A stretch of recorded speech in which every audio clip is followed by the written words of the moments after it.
Start. सबसे पहले valence bond theory के अकॉर्डिंग मेन पोस्टुलेट्स आर, तो इलेक्ट्रॉन डोनेट करते हैं, इलेक्ट्रॉन पेयर डोनेट करते हैं और मेटल की ऑर्बिटल्स हाइब्रिडाइज होते हैं ताकि वो लिगेंड्स के को अकोमोडेट कर सके। लिगेंड के इलेक्ट्रॉन्स को अकोमोडेट करने के लिए एम्प्टी ऑर्बिटल्स प्रोवाइड करती हैं, इसलिए वो गेट क्या हो जाती हैं, हाइब्रिडाइज हो जाती हैं। और मेटल्स की और लिगेंड की जो बॉन्ड फॉर्म्ड होता है वो ओवरलैपिंग से होता है। किसकी ओवरलैपिंग? लिगेंड की फील्ड ऑर्बिटल से और मेटल्स की एम्प्टी ऑर्बिटल। जो मेटल ने प्रोवाइड किया हाइब्रिडाइजेशन से एम्प्टी ऑर्बिटल, उनमें लिगेंड अपने जो इलेक्ट्रॉन्स होते हैं, इलेक्ट्रॉन पेयर अकोमोडेट करके दोनों ओवरलैप करते हैं। और कौन कौन सी कॉम्प्लेक्सेस फॉर्म होते हैं हमारे by donation of by metal ligand bonds? Octahedral, tetrahedral और स्क्वायर प्लेनर कॉम्प्लेक्सेस बनते हैं। ऑक्टाहेड्रल कौन सी ज्योमेट्री से होता है? sp3d2 से और या फिर d2sp3 से। इन दोनों से ऑक्टाहेड्रल टाइप ज्योमेट्री बनती है, sp3 से टेट्राहेड्रल बनती है और dsp2 से हमारी square planar geometry complexes form होते हैं। अरे electrons, if all the electrons are filled in the metal complex, तब वो कौन सा होगा? डायमैग्नेटिक। अगर वहां पे अनपेयरिंग होगी तो वो कौन सा होगा? पैरामैग्नेटिक। अब सबसे पहले किसी भी कॉम्प्लेक्स को वैलेंस बॉन्ड थ्योरी के लिए एक्सप्लेन करने के लिए हमें ये की पॉइंट्स को याद रखना है। सबसे पहले आप क्या निकालोगे? Oxidation number. ऑक्सीडेशन नंबर निकालनी है आपने सेंट्रल मेटल एटम की।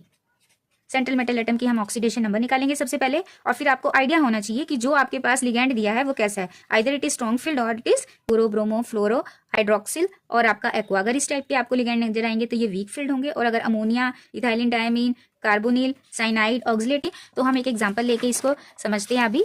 जैसे मैंने लिखा है हेक्सासाइनिडो फेरेट 3। हेक्सासाइनिडो फेरेट 3 सबसे पहला पॉइंट जो मैंने बताया, ऑक्सीडेशन नंबर निकालो तो ऑक्साज है। अभी कितना हो गया? -6 इज इक्वल टू -3 और इधर जाके ये पॉजिटिव हो जाएगा तो -3 + 6 इज इक्वल टू +3। +3 हमारे आयरन के ऊपर चार्ज आ गया। अब हमारे यहाँ पे कितनी हो गई? 3d6 4s2 आयरन की होती है कॉन्फ़िगरेशन। अब Fe3 पॉजिटिव की क्या हो गई? 3d5 हो गई। यानी इट मीन्स d ऑर्बिटल में 5 इलेक्ट्रॉन्स प्रेजेंट हैं। वो 5 हम यहाँ फिल करेंगे, 1 2 3 4 5। अब क्योंकि लिगेंड कैसा है? Strong field. स्ट्रॉन्ग फील्ड है तो क्या हो जाएगी? पेयरिंग। तो आपने क्या करा देनी है? पेयरिंग होगी। तो हमारा 1 2 3 फिर ये 4 और ये 5 पेयरिंग हो गई। अब आपके पास आपको 6 एम्प्टी ऑर्बिटल्स प्रोवाइड करनी है। अब 6 क्या हमारे पास एम्प्टी ऑर्बिटल्स आ गई तो हमारा क्या होगा? Hybridisation d2sp3। और कौन सी ज्योमेट्री कौन सी हो गई हमारी? कोई अनपेयर इलेक्ट्रॉन है, right, 1 unpaired electron, paramagnetic substance, right student. और इसी तरीके से और कंपाउंड्स हम फाइंड आउट कर सकते हैं। सबसे पहले ऑक्सीडेशन नंबर, फिर अगर आपको स्ट्रॉन्ग फील्ड दिया तो आप पेयर अप कराओ। अगर वो स्ट्रॉन्ग फील्ड नहीं है तो आपका अनपेयरिंग रहेगी और इलेक्ट्रॉन्स यहाँ पे। और अब ये कैसा हमारा कॉम्प्लेक्स बना है? क्योंकि अंदर वाली डी यूज हुई है ऑर्बिटल, तो it is inner sphere complex. और अगर यहाँ पे पेयरिंग नहीं होती और हमें बाहर की यूज करनी पड़ती वीक फील्ड के लिए तो वो हमारा आउटर स्फीयर होता। और क्योंकि यहाँ पे सारे के सारे पेयर हो रहे हैं तो ये कैसा कॉम्प्लेक्स बना है?